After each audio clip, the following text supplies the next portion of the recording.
ಲೋಕಸಮರಕ್ಕೆ ಹೊಸ ಅಸ್ತ್ರವನ್ನ ಈಗ ಕಾಂಗ್ರೆಸ್ ಹುಡುಕಿದೆ. ಇತ್ತ ಬಿಜೆಪಿ ಹಿಂದುತ್ವ ರಾಮ ಜಪದಲ್ಲಿ ಮುಳುಗಿದ್ರೆ ಅತ್ತ ಲೋಕ ಸಂಗ್ರಾಮಕ್ಕೆ ಹೊಸ ಅಸ್ತ್ರವನ್ನ ಕಾಂಗ್ರೆಸ್ ಹುಡುಕಿದೆ. ಲೋಕಸಭೆ ಎಲೆಕ್ಷನ್ಗೂ ಮುನ್ನ ಅನುದಾನದ ಬ್ರಹ್ಮಾಸ್ತ್ರವನ್ನ ಪ್ರಯೋಗ ಮಾಡಿದೆ ಕಾಂಗ್ರೆಸ್.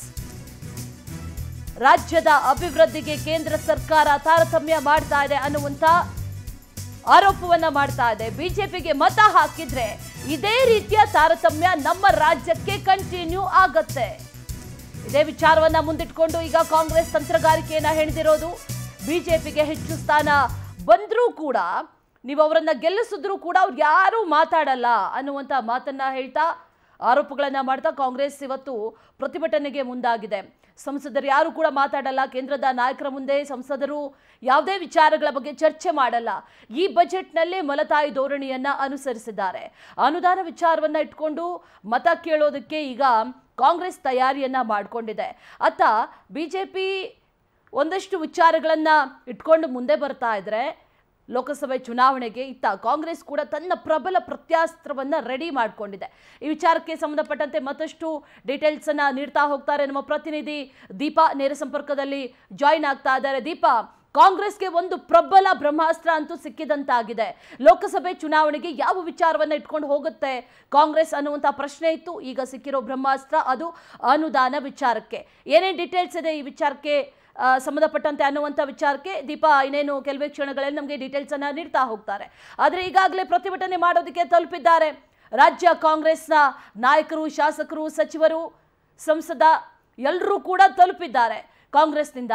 ಅದರ ಜೊತೆಯಲ್ಲಿ ಬಿಜೆಪಿ ಆಗಿರ್ಬೋದು, ಬೇರೆ ಪಕ್ಷಗಳಾಗಿರ್ಬೋದು, ಎಲ್ಲರೂ ಕೂಡ ಸೇರಿ ಈ ಪ್ರತಿಭಟನೆಗೆ ಭಾಗಿಯಾಗಬೇಕು ಅಂತ ಸಿಎಂ ಮನವಿಯನ್ನ ಕೂಡ ಮಾಡ್ಕೊಂಡಿದ್ರು. ಅವರೆಲ್ಲರೂ ಕೂಡ ಬರ್ತಾರಾ ಅನ್ನೋ ಪ್ರಶ್ನೆ ಒಂದು ಕಡೆ. ಮತ್ತೊಂದು ಕಡೆಯಲ್ಲಿ ಈಗ ಕಾಂಗ್ರೆಸ್ಗೆ ಪ್ರಬಲ ಬ್ರಹ್ಮಾಸ್ತ್ರ ಏನ್ ಸಿಕ್ಕಿದೆ ಈ ವಿಚಾರಕ್ಕೆ ಸಂಬಂಧಪಟ್ಟಂತೆ ದೀಪಾ ಮತ್ತಷ್ಟು ಡೀಟೇಲ್ಸ್ ಅನ್ನ ನೀಡ್ತಾ ಹೋಗ್ತಾರೆ. ದೀಪಾ, ಗಮನಿಸ್ತಾ ಇದ್ದೀವಿ ಕಾಂಗ್ರೆಸ್ಗೆ ಏನಪ್ಪಾ ಇದೆ ಲೋಕಸಭೆ ಎಲೆಕ್ಷನ್ಗೆ ಹೋಗೋದಕ್ಕೆ, ಯಾವ ವಿಚಾರವನ್ನ ಇಟ್ಕೊಂಡು ಹೋಗುತ್ತೆ ರಾಜ್ಯದಲ್ಲಿ, ಅದು 25 ಕ್ಷೇತ್ರಗಳನ್ನ ಗೆಲ್ಲಬೇಕು ಅಂತ ಟಾರ್ಗೆಟ್ ಇಟ್ಕೊಂಡಿದ್ರೆ ಪ್ರಬಲ ಬ್ರಹ್ಮಾಸ್ತ್ರ ಏನು ಅನ್ನುವಂಥ ಪ್ರಶ್ನೆ ಇತ್ತು. ಈಗ ಅದು ಸಿಕ್ಕಿದೆ. ಏನೇನು ಡೀಟೇಲ್ಸ್ ಇದೆ ಈ ವಿಚಾರಕ್ಕೆ ಸಂಬಂಧಪಟ್ಟಂತೆ ದೀಪಾ?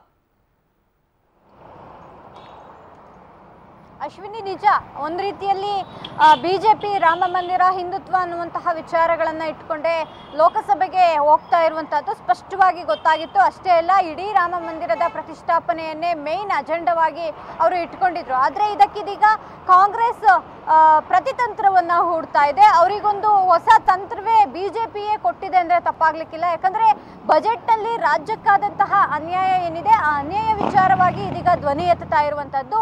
ಇದನ್ನೇ ಲೋಕಸಭೆಗೆ ಅಂದ್ರೆ ರಾಜ್ಯಕ್ಕೆ ಅನುದಾನ ಕೊಡುವಲ್ಲಿ ಕೇಂದ್ರ ಸರ್ಕಾರ ಎಡವಿದೆ. ಸಾಕಷ್ಟು ವರ್ಷಗಳಿಂದ ಮಲತಾಯಿ ಧೋರಣೆ ಆಗ್ತಾ ಇದೆ.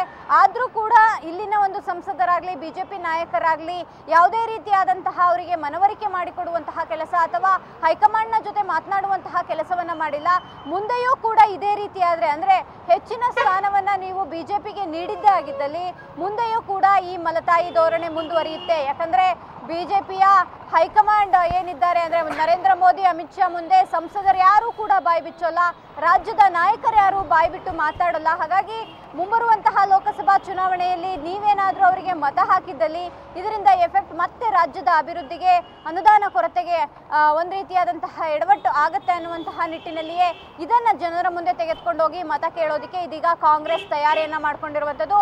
ಅದರ ಮುಂದುವರೆದ ಭಾಗವಾಗಿಯೇ ಅಂದ್ರೆ ಈಗ ಪ್ರಾರಂಭಿಕ ಹಂತವಾಗಿಯೇ ದೆಹಲಿಯಲ್ಲಿ ಅವರು ಪ್ರತಿಭಟನೆಯನ್ನ ಕೈಗೊಂಡಿರುವಂತಹದ್ದು. ಆ ದೆಹಲಿಯ ಪ್ರತಿಭಟನೆಯ ಕಾವು ಎಷ್ಟು ಜೋರಾಗಿರುತ್ತೆ ಅನ್ನುವಂತಹದ್ದು ಕೂಡ ಇಲ್ಲಿ ಮುಖ್ಯವಾಗುತ್ತೆ. ಮುಂಬರುವಂತಹ ಲೋಕಸಭಾ ಚುನಾವಣೆಗೆ ಇದೊಂದು ದೊಡ್ಡ ಅಸ್ತ್ರ ಬಿಜೆಪಿ ಅವರೇ ಕಾಂಗ್ರೆಸ್ಗೆ ಕೊಟ್ಟಿದ್ದಾರೆ ಅಂದ್ರೆ ತಪ್ಪಾಗ್ಲಿಕ್ಕಿಲ್ಲ. Ashwini. Okay Deepa, thank you ನಿಮ್ಮೆಲ್ಲ ಡೀಟೇಲ್ಸ್ಗೆ.